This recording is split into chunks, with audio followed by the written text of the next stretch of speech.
He only wanted to tell stories. That's all Michael ever wanted. But one night, in the wrong place, at the wrong time, changed everything. Now, behind cold steel bars, with nothing but a pencil and worn notebook, Michael has only one weapon left, his honesty. This is the story of how truth became his prison, and his only way out. Michael wasn't like other 20-year-olds. While his friends scrolled through social media and chased weekend parties, he sat in coffee shops with a notebook, writing stories about people he'd never met. Strangers fascinated him. Their faces told stories their mouths never would. "You're too quiet," his roommate Jake would say. "You need to live a little, man." But Michael was living. Just differently.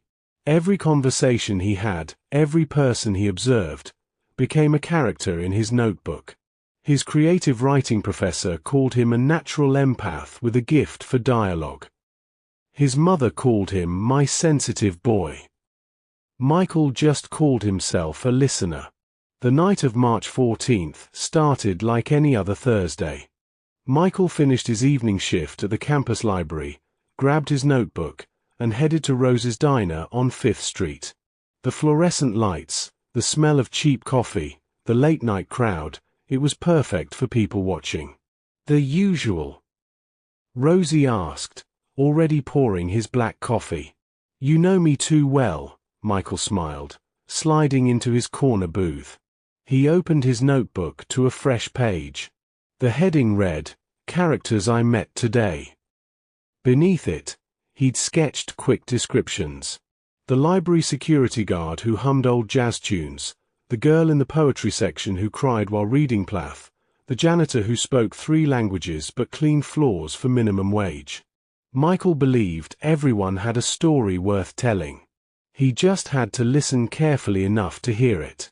But that night, Michael would become part of someone else's story. And it would cost him everything. At 11:47 p.m., a man walked into the diner.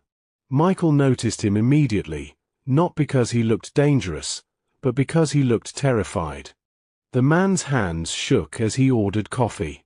His eyes kept darting to the door. His jacket was torn at the shoulder. Michael's writer instinct kicked in. This was a character in crisis. Without thinking, he started writing, "Man at counter. Mid-30s. Running from something, or someone. Fear in his eyes like a cornered animal." The man caught Michael staring. For a brief moment, their eyes met.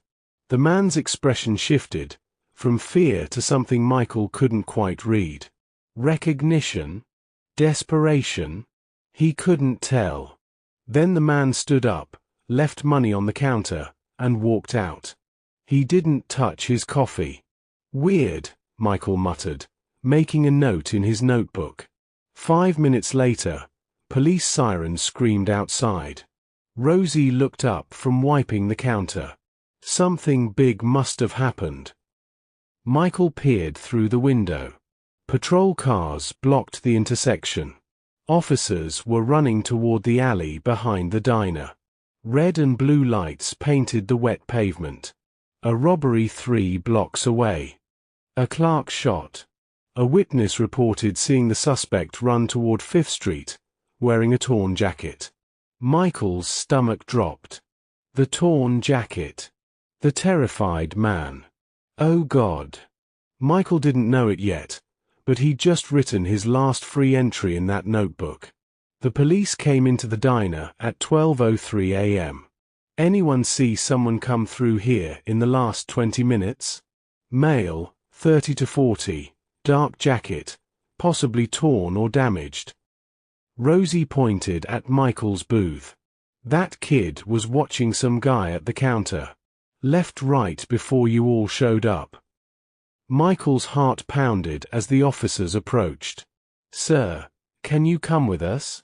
We need to ask you some questions." "Of course," Michael said, his voice steady despite his nerves. "I want to help." At the station, they put him in a small, windowless room. The detective who entered was tired-looking, with grey at his temples and coffee stains on his shirt. "I'm Detective Hayes. Tell me what you saw." Michael explained everything. The man's entrance, his behavior, the torn jacket, how he left suddenly. Michael even offered his notebook. "I wrote down details about him. Physical description, approximate age, his body language." Hayes flipped through the notebook. His expression changed. He read the entry once, then again. Then he looked at Michael with something that made Michael's blood run cold. Suspicion. "You wrote this in real time?" Hayes asked. "Yes, I always do that when I observe people." "You documented his appearance, his movements, where he sat, when he left. Very detailed." "I'm a writer. I observe people. It's what I do." Hayes leaned back. "Or you're creating an alibi. You're documenting your accomplice." Michael's world tilted. "What? No, I don't even know that man." "Then why were you watching him so carefully? Why did you write down every detail? Why were you the only person in that diner who paid such close attention to him?" "Because I'm a writer. I write about everyone." But here's what Michael didn't know. The man he'd observed? He was the wrong man. The actual robbery suspect had discarded his torn jacket in a dumpster 2 blocks away. The terrified man Michael saw was named David Chen, a software engineer who'd just been mugged and was trying to get somewhere safe. The real criminal was long gone. But the notebook. That damning notebook with its precise observations. To Detective Hayes, it looked like surveillance notes. Pre-planned documentation. The kind of thing an accomplice might keep. "Mr. Michael," Hayes said slowly, "where were you between 11:15 and 11:30 tonight?" "Walking from the library to the diner. It's a 15-minute walk." "Anyone see you?" "I don't know. I walk alone. I don't usually talk to people on the way." "Security cameras?" "Maybe. I don't pay attention to cameras." Hayes closed the notebook. "Here's my problem. You have detailed notes about a suspect. You were in the area during the crime. You have no solid alibi. And you're a quiet, observant type, exactly the profile of someone who could plan something like this." Michael felt his throat tighten. "This is insane. I'm a college student. I write stories. I've never committed a crime in my life." "That's what they all say." The interrogation lasted 4 hours. They asked the same questions in different ways. They poked holes in his timeline. They treated his honesty like deception. At 4 a.m., they arrested him as an accessory to armed robbery and assault. Michael's last thought as they put handcuffs on his wrists: this can't be happening. This is someone else's story. Not mine. But it was his story now. And the first chapter was just beginning. County jail smelled like disinfectant and desperation. The intake officer took Michael's belongings. Wallet, phone, keys, and his notebook. "Please," Michael said. "Can I keep the notebook? It's just stories." "It's not. No personal items. You'll get it back when you're released." "If you're released," his tone suggested. They gave him an orange jumpsuit, a thin mattress, and a cell with a man who looked like he'd been there for years. The man didn't speak. Just lay on his bunk, staring at the ceiling. Michael sat on his bunk and put his head in his hands. None of this felt real. Just hours ago, he was in his favorite booth at Rose's, doing what he always did. Watching. Writing. Listening. Now he was inmate number 847392. His court-appointed lawyer visited the next morning. Her name was Sarah Ortiz, and she looked overwhelmed before the conversation even started. Michael, I'm going to be honest with you. The evidence isn't great. What evidence?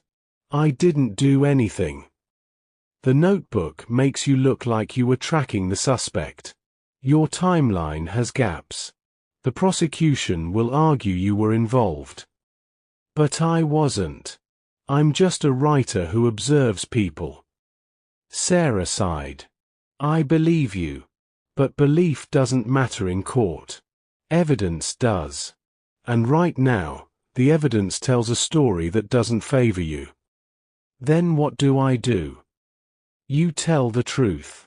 And we hope the jury believes it. Hope. Such a fragile thing to build a defense on. Michael didn't know it yet, but his gift for storytelling was about to become his only lifeline. The trial took 6 weeks. In that time, Michael learned what it meant to be truly powerless. To have his words twisted. His habits painted as suspicious. His quiet nature treated as guilt. The prosecution built a narrative. Michael was the planner, the observer, the one who cased the location. David Chen, the terrified man from the diner, became the suspect in their story, even though he'd been cleared immediately. But the narrative was set. Michael's defense was simple. I'm a writer. I observe people. I write about strangers. That's all I was doing. But simple truths don't always win against complicated lies. The jury deliberated for 3 days. When they returned, the forewoman stood and read the verdict, guilty of accessory to armed robbery. Michael's mother sobbed in the gallery.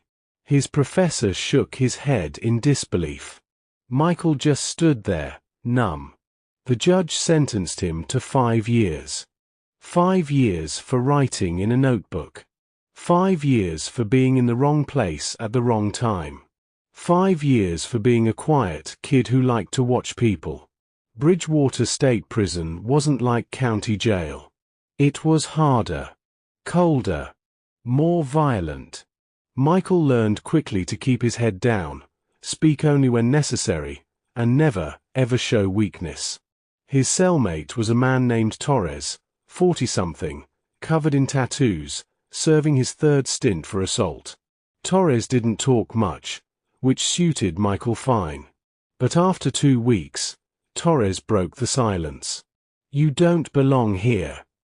Michael looked up from his bunk. What? You heard me. I've been in and out of joints for 20 years. I know who belongs and who doesn't. You don't. Tell that to the jury. Torres grunted. What'd they get you for? Being a writer. The hell does that mean? So Michael told him. The diner. The notebook. The wrong man at the wrong time. The trial that turned his habit into a crime. Torres listened without interrupting. When Michael finished, Torres was quiet for a long moment. That's the most bullshit thing I've ever heard. And I've heard a lot of bullshit. Yeah, well, here I am. You still write. They took my notebook. Torres reached under his bunk and pulled out a small notepad and a stubby pencil. Commissary. Cost me 3 cigarettes. You can have it. Michael stared at the offering. Why? Because if you stop writing, they win. You understand? They didn't just take your freedom. They tried to take who you are. Don't let them. Michael took the notepad. His hands trembled. That night, Michael wrote his first entry in prison. And everything began to change. Michael started writing again. At first, just for himself. Small observations, tiny moments of humanity in a place designed to strip it away. The guard who smiled when he thought no one was looking. The inmate who shared his lunch with a newcomer. The chaplain who listened without judgment. But word spread. In prison, Anything different draws attention. Yo, writer boy. A guy named Marcus called from across the rec yard. I heard you write stories about people. Yeah. So? Write one about me. Why? Because nobody's ever written anything good about me in my whole life. Michael studied Marcus. 6'4", covered in gang tattoos, serving 15 years for drug trafficking. On the surface, intimidating. But his eyes told a different story. Tired. Resigned. Hungry for something he couldn't name. Okay, Michael said. Tell me about yourself. And Marcus did. He talked for an hour about growing up in foster care, about choosing the gang because it was the only family that wanted him, about the daughter he'd never met because her mother wouldn't bring her to prison visits. Michael wrote it all down. But he didn't just transcribe facts. He wrote Marcus's story the way he wished someone had told it, with empathy, nuance, and hope. He wrote about the man Marcus could have been, still could be. When Michael finished, he read it to Marcus in the yard. Marcus listened in silence. When Michael finished, Marcus's jaw was tight, his eyes wet. That's me. That's how you see me. That's who you are. Beneath everything else. Marcus nodded slowly. Nobody's ever. Can I keep that? It's yours. The next day, 3 more guys asked Michael to write their stories. Then 5 more. Then 10. Michael's small notepad filled up. Torres got him another. Then another. The guards noticed but didn't stop it. One guard, Officer Bradley, who'd served in Iraq and had PTSD he'd never admitted to anyone, pulled Michael aside. I heard what you're doing. Writing about the guys in here. Yes, sir. Is that against the rules? No. But I want to ask you something. Would you write about me? Michael looked at this hardened guard with his carefully blank expression. Yeah. I can do that. Bradley's story took 3 sessions to tell. When Michael finished writing it, Bradley read it twice, then folded it carefully and put it in his pocket. Thank you, he said quietly. I've never told anyone about Iraq. What I saw. What I did. You got it right. You understood. Michael was discovering something powerful. His honesty, the quality that got him imprisoned, was becoming his greatest strength. Not everyone appreciated what Michael was doing. A gang leader named Santana saw Michael's writing as a threat, something that made men soft, made them think too much, feel too much. You need to stop, Santana told Michael in the chow line. Stop what? That writing bullshit. You're making my guys weak. I'm just telling their stories. I don't care. Stop. Or I'll make you stop. Michael knew better than to challenge Santana directly. But he couldn't stop writing. It was the only thing keeping him human in this place. 2 days later, Santana made good on his threat. He cornered Michael in the shower room with 2 of his guys. Last chance, writer boy. Michael's heart hammered. He could lie. He could promise to stop. He could save himself. But he didn't. No, Michael said, his voice surprisingly steady. These stories matter. These men matter. I'm not going to stop telling people they're worth something. Santana's fist came fast. Michael tasted blood. He hit the tile floor. Boots connected with his ribs. Pain exploded everywhere. Then suddenly, it stopped. Michael looked up through blurred vision. Marcus was there. Torres. Officer Bradley. 5 other inmates whose stories Michael had written. Back off, Marcus said to Santana. He's under protection now. Whose protection? All of us. Santana looked around at the group, an unlikely alliance of men who'd found themselves in Michael's words. He calculated the odds. Then he backed down. "This isn't over," Santana muttered. But it was. Michael's ribs were bruised but not broken. His face swollen but healing. And something else had changed. He wasn't alone anymore. 6 months into his sentence, Michael started a new project. He wrote a letter to the judge who'd sentenced him. Not asking for mercy. Not protesting his innocence again. Just telling his story. He wrote about the coffee shop and the notebook. About his professor who believed in his gift. About his mother who cried at the verdict. About Torres and Marcus and Officer Bradley. About discovering that honesty wasn't weakness, it was the strongest thing he had.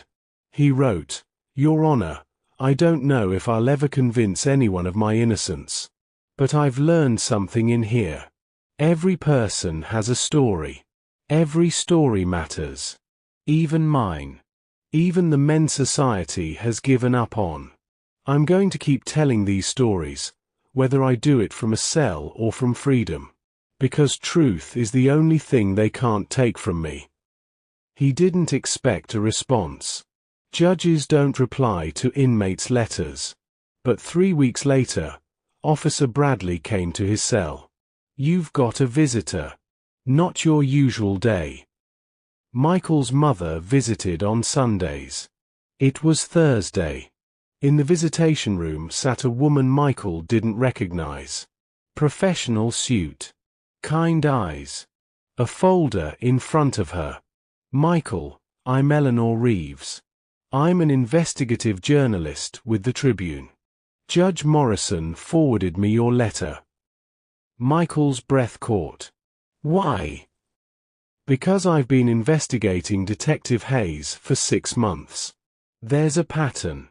Coerced confessions, mishandled evidence, wrongful convictions. Your case fits the profile. The notebook evidence, the lack of physical proof, the reliance on circumstantial timeline gaps. You think I might have a chance?" Eleanor opened her folder. "I think your honesty just opened a door. Let me tell you what I found."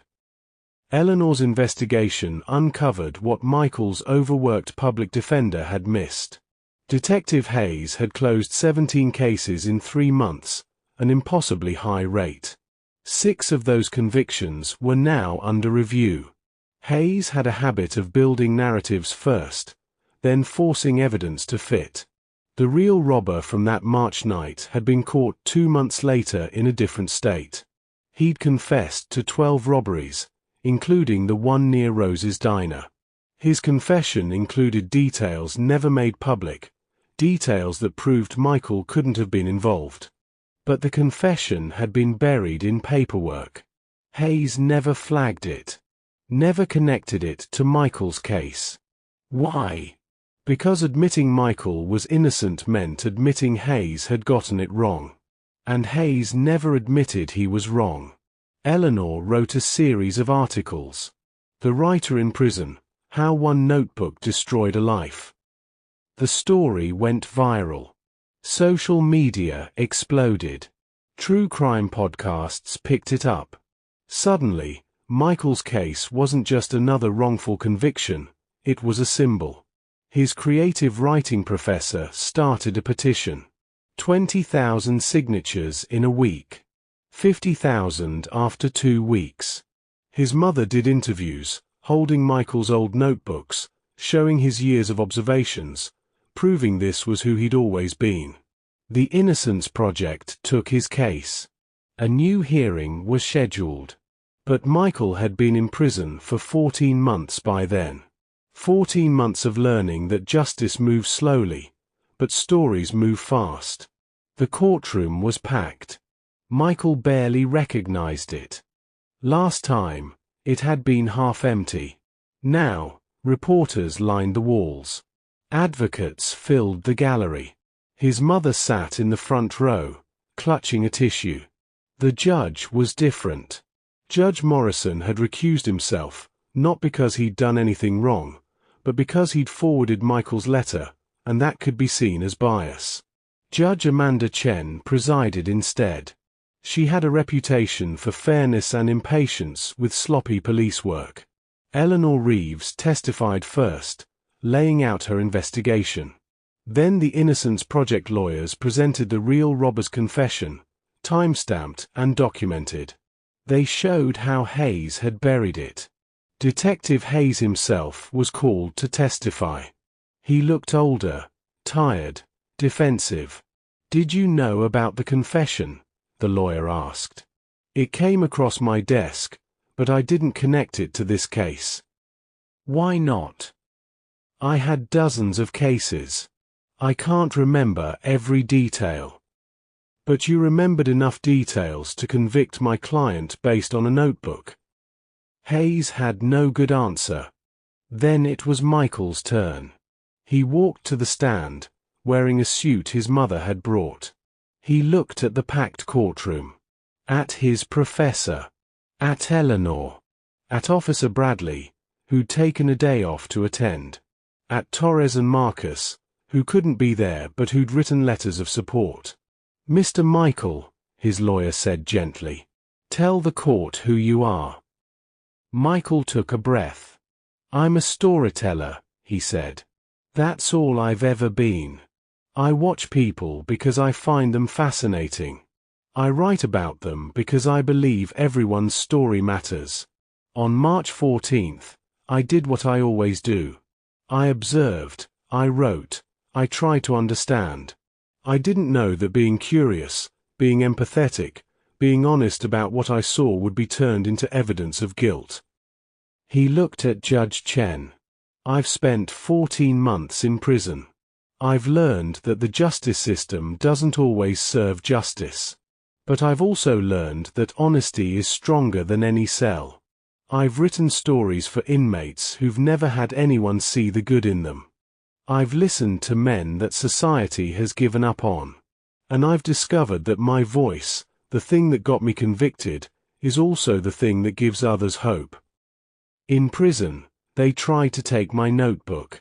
But they couldn't take my ability to see people, to understand them, to tell their truth. That's who I am. Whether you believe I'm innocent or not, that truth doesn't change." The courtroom was silent. Judge Chen made her ruling 3 days later. After reviewing the evidence, it is clear that Mr. Michael was wrongfully convicted. The confession by the actual perpetrator, the timeline inconsistencies in the original investigation, and the mishandling of exculpatory evidence all point to a fundamental miscarriage of justice. The conviction is overturned. Mr. Michael is free to go. The gavel fell. Michael's mother sobbed. His professor cheered. Eleanor smiled. Michael just stood there, feeling the weight of 14 months lift from his shoulders. But freedom felt strange. Like putting on clothes that no longer fit quite right. Michael walked out of Bridgewater on a Tuesday morning. The sun was too bright. The air too open. He'd forgotten how loud the world was outside. His mother hugged him for 5 straight minutes. "You're coming home," she whispered. "Yeah, Mom. I'm coming home." But home felt different. His apartment had been sublet. His college had held his enrollment, but his friends had moved on. The world had kept spinning while his had stopped. Torres sent him a letter. "Keep writing, kid. We're still here." Marcus called from prison. "You did it, man. You got out. Don't forget about us." Officer Bradley retired from corrections and started volunteering with a veterans writing group. He credited Michael's story with giving him the courage to seek help for his PTSD. Eleanor wrote a book about Michael's case. She split the proceeds with him. It became a bestseller. Michael used the money to start something new, a writing program for incarcerated people. Everyone Has a Story provided notebooks, writing classes, and publication opportunities for inmates. His first workshop was at Bridgewater. 20 men showed up, including Santana. "I don't do this soft shit," Santana said, arms crossed. "Then why are you here?" Michael asked. Santana was quiet for a moment. "Because when you wrote about Marcus, about Torres, about those other guys, they changed. They found something. Maybe I want to find something too." "Then pick up a pencil." Santana did. 2 years after his release, Michael published a book. Not about his wrongful conviction, everyone expected that. Instead, he wrote a collection of stories about the men he'd met in prison. Their real stories. Their humanity. The dedication read, "For Torres, Marcus, Bradley, and all the others whose stories deserve to be told." The book won awards. More importantly, it changed conversations about incarceration, about who deserves empathy, about how we judge others. Michael never got those 14 months back. The nightmares still came sometimes. The sound of cell doors, the smell of disinfectant, the feeling of being trapped. But he'd learned something that no wrongful conviction could take away. Honesty isn't naivety. Empathy isn't weakness.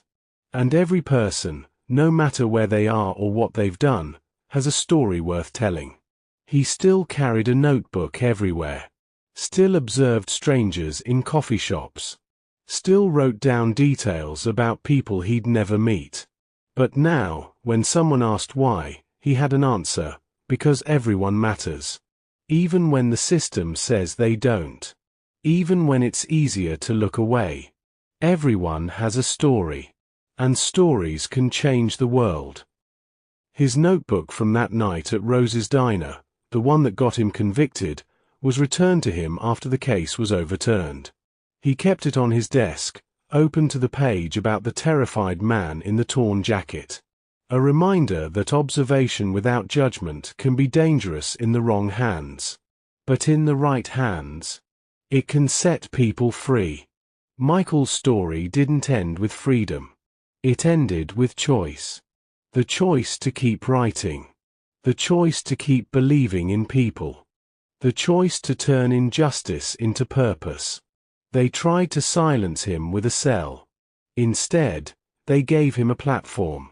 They tried to punish his honesty. Instead, they proved its power.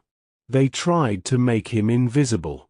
Instead, they helped him see himself, and others, more clearly than ever.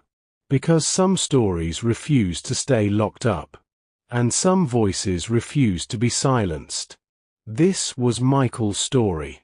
But it's also the story of everyone who's ever been misunderstood, misjudged, or told their truth doesn't matter. Your story matters. Tell it.